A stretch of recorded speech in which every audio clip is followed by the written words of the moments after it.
Lui a contribué à révéler des innovations dont on ne pourrait plus se passer au quotidien. Le stylo à billes, le lave-vaisselle ou encore les lentilles de contact ont tous été distingués par le prestigieux concours Lépine.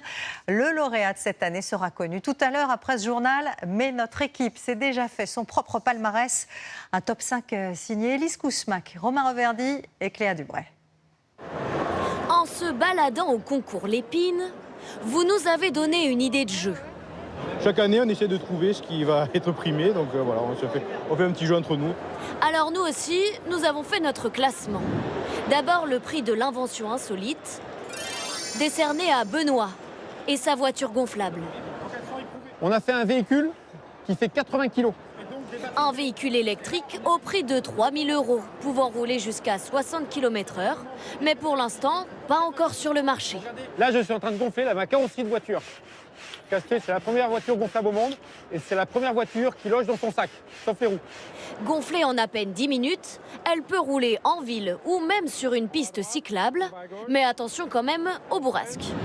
Notre prix de l'esprit sportif revient cette année à Nabil. Lui a la bonne idée pour charger votre téléphone.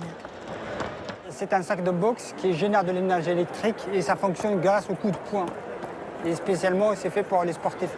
Cela convient aussi aux moins costauds d'entre nous, car pas besoin de frapper bien fort pour charger les batteries. Dans la catégorie de l'innovation couteau suisse, nous remettons la médaille à Timothée, Viviane et Maxime.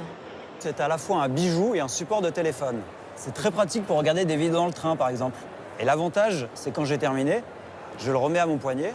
Un bracelet transformable et mixte. Je suis pas bijou, moi, mais mon épouse, oui. C'est assez esthétique et puis c'est utile, donc c'est pas idiot. Voici maintenant les deux médaillés de notre catégorie coup de cœur. Simon et Antoine pour leur douche cyclique. On va pouvoir d'abord se laver en mode classique comme dans une douche normale avec l'eau qui est évacuée. Et ensuite, quand on veut se détendre, on active le mode cyclique. C'est 5 litres qui sont recyclés. L'eau, elle est filtrée, désinfectée et réchauffée pour rester à une température confortable. Qu'on passe 20 minutes, une demi-heure ou 1 heure dans sa douche. Et voici enfin un accessoire qui devrait faire, selon nous, un carton cet été.